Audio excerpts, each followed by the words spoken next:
Basically, we've taken them out of a very organized, structured environment out to an environment in the woods.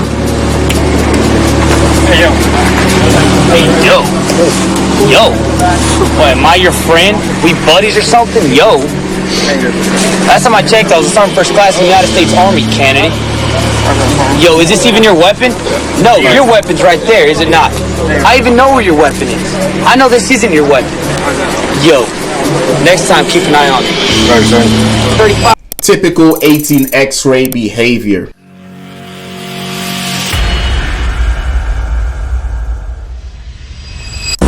Nearly 260 of America's toughest soldiers have come to North Carolina to try out for Special Forces.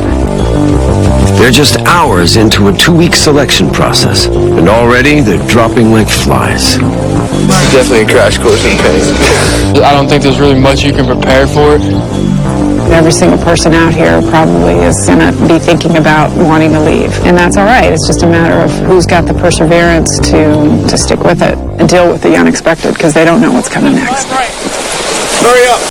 2 weeks in hell, part 2. So at this point, guys, they just got done with log PT. Now they're getting ready to go into rifle PT. Prior to this, they've already done their APFT, their pull-ups, their push-ups, their sit-ups, their run, all right? And now they're getting their shit pushed in, right? Guys, by far, the hardest thing I've ever done in my career was log and rifle PT. And I'm a fit dude. I was in shape when I went, and it still kicked my ass.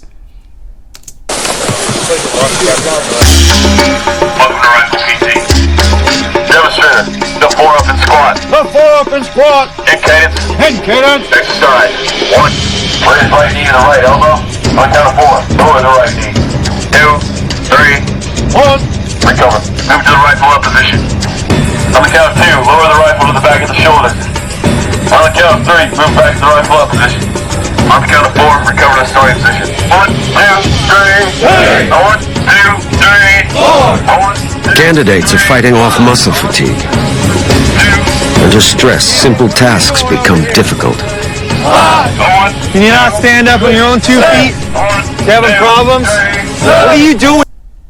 So doing these type of iterations, what I typically see is a lot of guys try to hide when cadre's not around them, and as soon as they see cadre, they'll start performing, right? And then when cadre turns around, they'll relax, and then cadre comes around, they'll start performing. Guys, they see that type of stuff. There's so many cadres there. When you think they're not looking, they're looking. And if they see you and they spot you, it's game over. Candidate. They're tired after doing the logging, but they should have came here ready. Some of them days out, they get the glossed over look on their face, and we want to know if they're really coherent and know what's going on. You can't exercise while I talk to you? Do you like attention, candidate? So why don't you exercise? Now, a lot of guys hear the term be a gray man. This is a good time to be a gray man. You don't want any attention at this point of the course. You just want to do the exercise. Cadre will walk by. Just leave me the hell alone. Keep it moving. No, you're not. Hey! Something funny? Next time. And what are you laughing Well, it's about? funny because I can't Dang candidates. 1, 2, 3. Your body, you're controlling it, aren't you? Roger. That Al-Qaeda guy, he's been doing some PT. He can keep his AK up there. We're not looking for somebody who reaches muscle fatigue, because that's what we're going for. We're looking for that person that really exhibits that pattern of either low physical fitness or low drive. You know where that bullet's going? Not in you, the man behind you, your buddy. You realize this is a young man's game, right? Maybe if you came when you were younger, you'd be all right with it. Now, everything this guy is saying is to try to get into these guys' head, right? Especially your older candidates. At this point, they'll look around, they see the 18 X-rays crushing it. They'll start second guessing themselves. Man, am I too old? Am I in the best shape of my life? But they have a lot more to offer. They just got to keep all the noise out. There's a window for this sort of thing. It's not how old you are, it's just how many miles you have and how prepared you are for it. You will see guys in here that are over the hill by some people's standards, and they do very well. There's no specific physical type that fits the bill. You don't have to be a big, huge, superhuman athlete to do this. Nobody else is sucking as bad as you right now. Stop! Why are you here? I just want to succeed through the course, man. Because you want to succeed through the course. Now, you want to make sure you have a better answer for this. That's why through my mentorship that I do when I speak with you guys, I always ask you, why do you want to go to Special Forces Assessment and Selection? If your answer is because you want to succeed through the course, guess what? You're not going to succeed through the course. It has to be a deeper, a bigger purpose than this, guys. If you're just doing it just because you want to come and try to succeed through the course is meant for you not to succeed in. Like, it's some hard shit that you're going to have to do. And to be able to get through it, your purpose has to be a lot bigger than this. The cadre only remove candidates if they violate safety protocols or for medical reasons. The only other way out is to quit. I understand, sir, but you want to kick me out, but I'm not going to quit. Simply not quitting is not enough. I understand, sir. We need people who perform. Surviving 2 weeks is no guarantee that you'll get selected. I'm not kicking you out. You can suffer through this. You heard a 14-day non-select? I understand that, sir. It's the most stressful part of selection. Yeah, so 14-day non-select, you could essentially make it through the entire course, right? You could pass all the standards and still get to the end of the selection course and not get selected. That's a thing. Consider this your test within a test. You told me that you would start performing. Let's just see. Go take your break. Let's just see, 167. Let's just see. No candidate is told what it takes to make it. Number 167 may have already failed this selection process, but he'll have to endure 2 more weeks of hell just to find out. At Green Beret selection, your mind is your greatest enemy.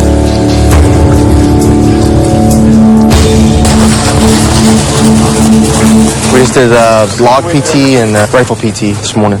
And I probably puked by about 5 or 6 times. It's probably one of the top 3 worst things I've ever done in my life. Puke free. I might have somebody else's puke in my pocket though. Yeah. The uniform is probably going in the trash. It's done. I don't think I can use it anymore.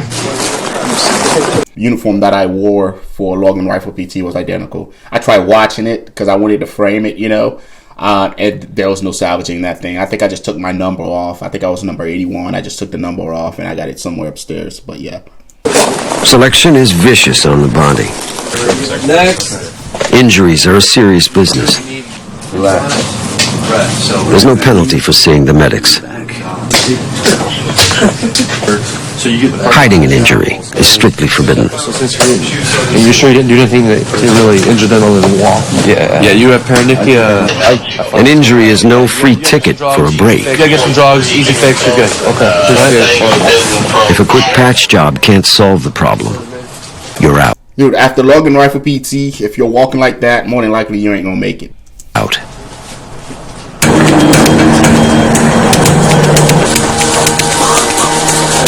A new order is posted on the whiteboard. This entire course, you have no idea what's coming the next day, the next minute, the next hour. You read the whiteboard, it says be in PTs, 5 minutes later it says be in uniform. You have no idea. Prepare to operate in sub-freezing temperatures. Minimum ruck weight 50 pounds, not including water. Departure time, 30 minutes. If I remember correctly, they're getting ready to do a timed ruck march out to the land nav area. They're getting ready to go out there, and some of them might know, maybe a guy's been through selection before, hadn't made it, hadn't been selected. So there's probably most of them know or have a pretty good idea that once they get off the trucks, they're going to walk. They don't know how far, you know, they don't really know where the route will be marked for them, and they're just going to walk until they are told not to or until they get to the end. The class is dropped off in a remote forested section of North Carolina. Your mission is to walk along a designated route as quickly as you can. They're still pretty much clueless to what's going on. Log and rifle PT was a big shocker for everybody. I don't really think, even the guys who really think they're prepared, know just how intense that's going to be. Right to your right. We weren't given a time or a distance or anything really, just told to do our best and go that way. I mean, every step's closer to the end somewhere. Get there eventually. We walk amongst the candidates in the later stages of the selection process. Kind of gives us an early snapshot that allows us to better assess the candidates throughout the course. We'll usually start out a few minutes behind the candidates and then take off after them. We'll just kind of observe the guys that are slow or straggling behind.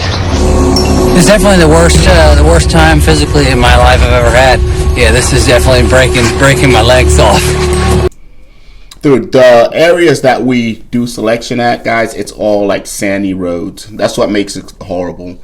And since this is 2 weeks long as opposed to the typical 21 days that it used to be, what they've done is they've taken the first week of selection and the second week of connection and they've smashed them together. So these guys get no recovery time, but they still kept the same amount of events. And it's just back to back to back of just getting your body and getting your shit pushed in. One thing that keeps me going, never quit. That's what my dad always said. It's the only lesson there is. Green Berets operate on their own, isolated in remote and hostile territory. It's critical for special forces to know how a man acts alone, unsupervised, and under severe stress. 2 road flares. Radio pouch to your rucksack. Go take all instructions off the board. Over the next 48 hours, they will find out. You gotta be kidding me. Well, tell me it isn't so. I got 2 of them. Damn.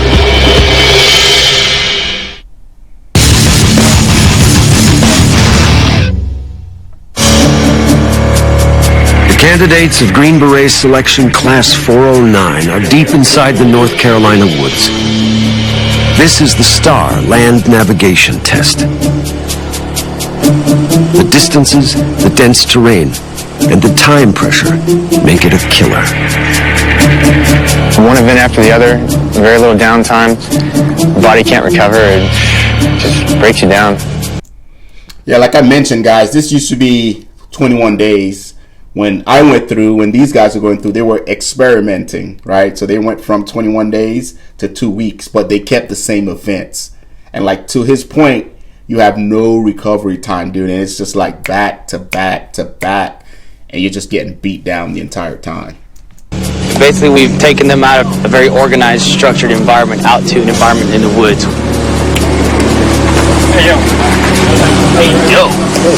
Yo. What, am I your friend? We buddies or something? Yo. Last time I checked, I was a sergeant first class in the United States Army, Kennedy.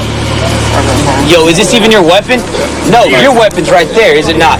I even know where your weapon is. I know this isn't your weapon. Yo, next time keep an eye on me. 35. Typical 18 X-ray behavior, right? Guys, this is not uncommon.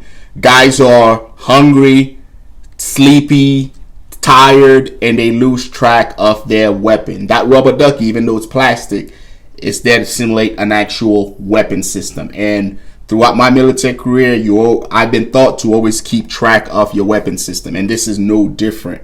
But guys tend to just, leave it on the ground or place it on the rucksack, and cadre will go through and they'll grab it. Next thing you know, you're looking around, you're that dude that's like, where's my gun?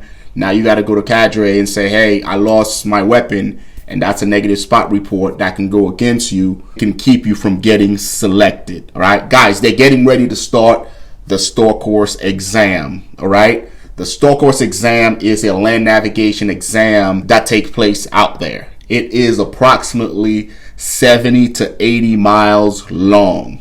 It takes 10 hours. If you're a good land navigator, you might be able to get it done within 8. If you're horrible, you ain't gonna make it, guys. Let me know in the comment section below if you want part 3, and I'll come back on here, guys, and react to 2 weeks in hell for you. Until next time, take care of yourselves.